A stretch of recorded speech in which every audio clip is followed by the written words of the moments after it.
அன்னைக்கு ஆண்கள் மெஜாரிட்டியா இருந்தாங்க, பெண்கள் மெஜாரிட்டி கம்மியா இருந்தாங்க. இப்ப தயவு செய்து ஆண்கள் வெளியில வாங்க.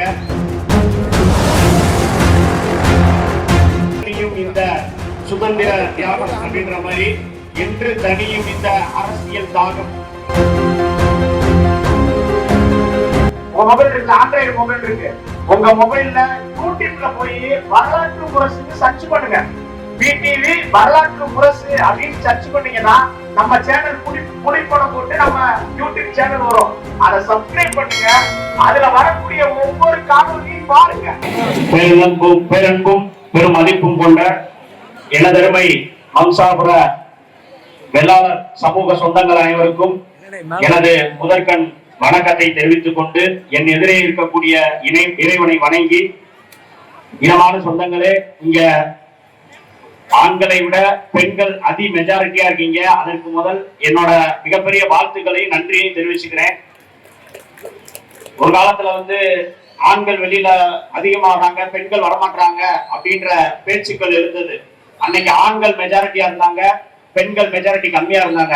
இப்ப தயவு செய்து ஆண்கள் வெளியில வாங்க, பெண்கள் மெஜாரிட்டியா இருக்காங்க, ரொம்ப சந்தோஷம். ஆண்கள் தயவு செய்து சமூக பாதையில வாங்க, பெண்கள் சமூக பாதையில சரியா இருக்காங்க. தயவு செய்து இன உணர்வோடு இருக்க, நம்ம ஜாதி வெறியோட இல்ல, இன உணர்வோட இருக்கும். ஜாதி வெறிக்கும் இன உணர்வுக்கும் வித்தியாசம் இருக்கு. ஜாதி வெறி என்பது ஒண்ணு, இன உணர்வு என்பது ஒண்ணு. அது போல அரசியலை பத்தி எவ்வளவோ சொன்னாங்க. ஒரு பாடல் ஒண்ணு என்ன அப்படின்னா, என்று தனியும் இந்த சுதந்திர தியாகம் அப்படின்ற மாதிரி, என்று தனியும் இந்த அரசியல் தாகம்.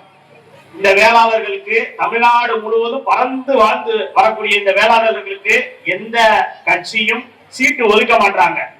அத இங்க இருக்கக்கூடிய மக்கள் எல்லாருமே தெளிவா தெரிஞ்சுக்கணும். ஒருவர் சொல்வதற்காக ஒரு இடத்துல நம்ம ஓட்டு போடக்கூடாது. நீங்கள் சுய அறிவோடு சிந்திக்க வேண்டும். உங்கள் சமூகத்திற்காக, உங்கள் சமூகம் பாதிக்கப்படும் போது உங்களுக்காக யார் நிற்கிறார்களோ அவர்களுக்கு தான் உங்கள் வாக்கு என்பதை நீங்கள் உறுதி செய்தால் மட்டும்தான் இங்கு மற்ற சமூகத்தோடு நம்ம ஒருங்கிணைந்து வாழ முடியும். அத மனசுல தெளிவா வச்சுக்கோங்க. ஒரு புள்ளி விவரத்தை சொல்றேன். கடந்த சமூகத்துக்கு கொடுக்கல, நான் பொதுவா பேசுறேன், எந்த கட்சிக்கும் ஆதரவா பேசக்கூடியவன் கிடையாது. இனி வரக்கூடிய 2026 சட்டமன்ற தேர்தல்ல எங்கள் தலைமை யாருக்கு கை காமிக்கிறாங்களோ அதே போல எங்கள் தலைமைனா எனக்கு மட்டும் இல்ல, உங்களுக்கும் தான். அவங்கதான் உங்களுக்காக நிற்கக்கூடியவர்கள். அவங்க யாருக்கு கை காட்டுகிறார்களோ அவர்களுக்கு தான் உங்களது வாக்கு இருக்க வேண்டும் என்பதை இந்த இடத்தில் தெளிவுபூர்வமாக நான் கூறிக்கொள்கிறேன். அதே போல வரக்கூடிய 2026 சட்டமன்ற தேர்தலில் குறைந்தது ஒரு சீட்டாவது இங்க எம்எல்ஏ சீட்டு வெள்ளாளர் சமூகத்தை சார்ந்தவர்களுக்கு கொடுக்க வேண்டும். தமிழக அளவில் 90 தொகுதிகளில் அதி மெஜாரிட்டியா வாழக்கூடிய சமூகம் இந்த சமூகம். ஆனா இந்த சமூகம் ஒற்றுமையா இல்ல, இவங்க பூரா தனித்தனியா இருக்காங்க, ஒன்னா சேர்ந்து ஓட்டு போட மாட்டாங்க அப்படின்ற ஒரு மாய பிம்பத்தை அரசியல்வாதிகள் கட்டளிப்பி கொண்டிருக்கிறார்கள். அந்த மாய பிம்பத்தை நாங்கள் 2026 உடைத்து காட்டுவோம். 2026 80 தொகுதிகளுக்கு மேல் இந்த சமூகத்திற்கு சீட்டு ஒதுக்குபவர்களுக்கு தான் எங்களது வாக்கு என்பதை மனதில் உறுதியாக வைத்துக் கொள்ளுங்கள். எவர் ஒருவர் அரசியல் மயப்படுகிறாரோ, எவர் ஒருவர் அரசியல் இருக்காரோ அவங்க சொந்த பந்தம் தான் சுத்தி பொழைச்சிட்டு இருக்காங்க. அரசியலில் இல்லாதவர்கள் வேடிக்கை தான் பார்த்துட்டு இருக்காங்க. நம்ம இதுவரைக்கும் வேடிக்கை தான் பார்க்கணும். நம்மளும் பொழைக்கணும்ல, நம்மளும் மக்கள் தானே. ஒரு சத்துணவு வேலையா இருக்கட்டும், மற்ற வேலைகளா இருக்கட்டும், எதா இருந்தாலும் யார் அரசியல் இருக்காங்களோ அவங்க சமூகத்துக்கு தான் கிடைக்குது. ஆனா நம்ம சமூகத்திற்கு அதற்கான இட ஒதுக்கீடு கிடைப்பது கிடையாது. வேலையிலும் சரி, கல்வியிலும் சரி, நமக்கான எல்லா அங்கீகாரமும் கிடைக்க வேண்டும் என்றால் நம் சமூகத்தை சார்ந்த பிரதிநிதிகளை தேர்ந்தெடுங்கள். நம் சமூகத்தை சார்ந்தவர்கள் கைகாட்டக்கூடியவர்களுக்கு வாக்களிங்கள் என்பதை கூறிக்கொண்டு விடைபெறுகிறேன். உங்களுக்கு ஒரு பிரச்சனை என்றால் வெள்ளாளர் முன்னேற்ற கழகம் தான் நிற்கும். உங்களுக்கு ஒரு பிரச்சனை என்றால் மாவட்ட தலைவர் புதியராஜ் தான் நிற்பாரு. உங்களுக்கு ஒரு பிரச்சனை என்றால் வடிவேலு அவர்கள் தான் நிற்பாரு.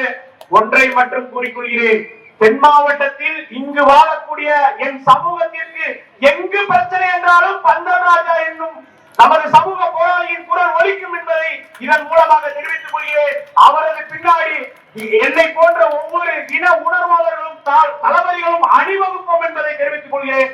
தயவு செய்து உங்க எல்லாத்துலயுமே மொபைல் இருக்கா? மொபைல் இருக்கு, கொஞ்சம் மொபைலை மட்டும் காட்டுங்க. உங்க மொபைல் இருக்கு, ஆண்ட்ராய்டு மொபைல் இருக்கு. உங்க மொபைல்ல யூடியூப்ல போய் வரலாற்று முரசுன்னு சர்ச் பண்ணுங்க. பிடிவி வரலாற்று முரசு அப்படின்னு சர்ச் பண்ணீங்கன்னா நம்ம சேனல் புடிப்படம் போட்டு நம்ம யூடியூப் சேனல் வரும். அதை சப்ஸ்கிரைப் பண்ணுங்க. அதுல வரக்கூடிய ஒவ்வொரு காணொலியும் பாருங்க. அதுல பாத்தீங்கன்னா தான் இங்க பந்தல் ராஜா என்னென்ன வேலை செய்யறாரு, உங்களுக்காக நம்ம மக்களுக்காக ஓடி எப்படி உழைக்கிறாரு, அண்ணா சரவணன் என்னென்ன வேலை செய்யறாரு, அவர் எவ்வளவு தூரம் ஓடி உழைக்கிறாருன்றது உங்களுக்கு தெரிய வரும். இந்த சமூகத்தில் உணர்வோட இருங்க. அதை மட்டும் நான் தெளிவா தெரிவித்துக் கொண்டு, இட ஒதுக்கீடு என்பது மிகப்பெரிய போர். அந்த போரை வெள்ளாளர் முன்னேற்ற கழகம் வென்றெடுப்பதற்காக சென்று கொண்டிருக்கிறது. இனி வரக்கூடிய காலத்தில் நம் பிள்ளைகள் அரசியல் கல்வியில் அனைத்திலும் நம்ம முன்னேற வேண்டும் என்றால் நமக்கென்று இடஒதுக்கீடு வேணும். தமிழகத்துல இடஒதுக்கீடுக்கான அந்த மக்கள் தொகை கணக்கீடு அறிவிக்கப்பட்டிருக்கு. இனி வரக்கூடிய காலத்தில் அந்த கணக்கீட்டின்படி இந்த சமூகம் எவ்வளவு அடர்த்தியாக வாழ்கின்றது என்பதை அரசியல்வாதிகள் பார்ப்பார்கள்.